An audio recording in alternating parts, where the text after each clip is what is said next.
Hey, what's going on? I'm gonna make this quick video instead. I feel like it's a lot easier to kind of get my point across, so you guys can actually take this information and run with it. It's a lot easier to do this, so I can explain myself while talking instead of typing everything out in the LinkedIn chat. But the first thing I want to talk about is I kind of looked over everything, your positioning, everything you guys got going on. First things first, you have a sick product. It actually looks awesome. You guys have so much potential, and I know you guys can actually kill it just by tweaking a couple different things. You guys right now are positioning yourself as a tool, okay? And you want to get to a desired outcome. You want to get to the dream outcome of your current customers.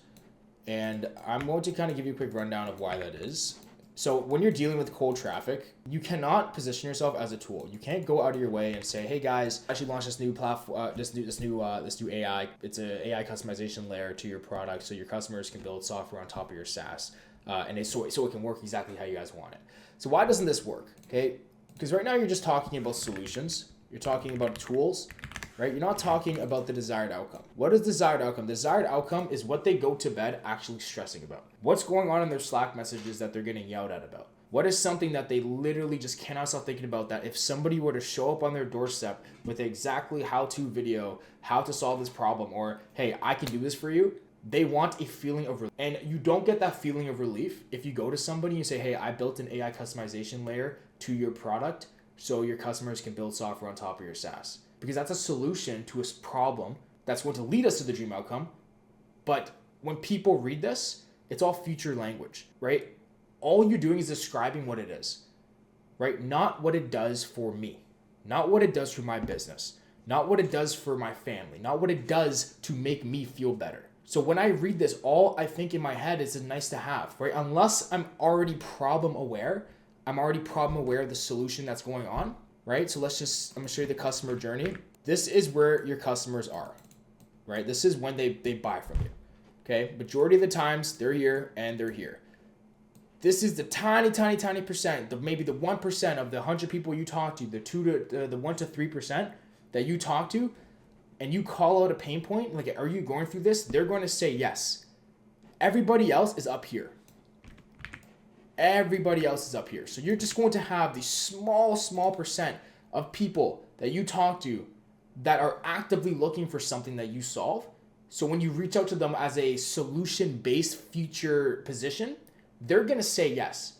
But what you want to do is you want to tackle up here. You want to tackle the remaining 98% of people. How do you talk to the remaining 98% of people? Because they're not solution aware yet. They're not problem aware of what you guys do, of what they're actually looking for. They are only looking for a dream outcome. They have a problem and they have a dream outcome. Your software, your technology that you built just happened to be the gap that bridges that gets them to that dream outcome. So you have to frame that. So what happens is this: if they get on a sales call, they're going to look at you as a commodity because you're not selling a problem in my life. You're giving me a solution, which is a nice to have. Therefore, I can just negotiate price on every single thing you do. Unless you can tie to an exact dollar amount that I'm losing, I'm going to negotiate price on you.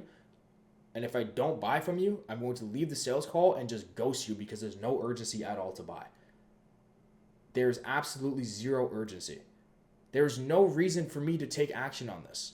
So how do we fix this? I'm going to try to break this down for you the best I can possibly can. What is a bleeding neck problem? So when you say something like "my software isn't customizable enough," that's a symptom, okay? Someone might articulate after that they've actually identified the real problem. Like I said, once they're problem aware, which a very, very small percentage of the market actually is. That's why the outreach and cold outreach doesn't work when you try to use this position, right? It only works on people that are actively looking for it.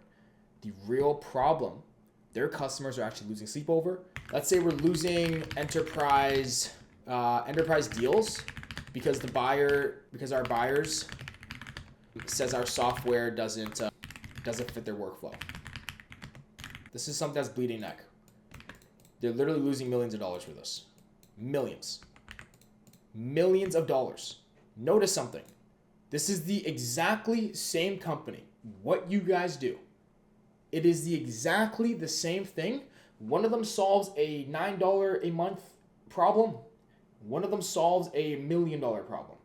That's also how you go from selling a $100 a month SaaS to actually quoting bigger companies. "Hey, if you guys want this, we can implement to you for $100,000 a year." That is how you do this. is all the way you frame your product and the way you use your copy, and you have to think outside of the box. Let's do another one. We can talk about churn, okay? Because customers outgrow us and switch to something they can bend their knees to. And switch to something they can bend their knees to. Same thing. So I just wanted to make this clear. You notice every single one of these right here. It is exactly the same product. You just position it differently. You just framed a bleeding neck offer. So when you start doing your cold outreach, when you start doing these things, this is how you start winning. This is how you get the job done. The only way that you are going to get the right position to actually start getting product market fit, where you're gonna have like product market fit, you're gonna have people start coming to you saying like, I need your services, is to talk to more leads, is to start selling more, is to getting calls, is to get into literally 50 calls a month. You need these calls so that you can get this data back. This right here is just what I've seen in the past and what I know companies go through. And I just watched the video, your video sales letter you have on your landing page. I'm like, this is literally what you do. You don't do this anymore. You guys are not an AI customization layer, right? You can't use this and expect to get amazing results because there's only a small percentage of the market that are actually going through this to actually know and actively looking for it. You have to identify as somebody that solves a bleeding neck problem in the market. So I hope you liked. I hope you enjoyed this video. I know it was much longer than I actually thought it was going to be, but I truly do hope this helps. I looked at your product. You guys are building something sick. You guys have so much potential, and I just hate seeing that stuff go to waste. So I take this and run with it, and I wish you the best. And hopefully we can chat soon down the line.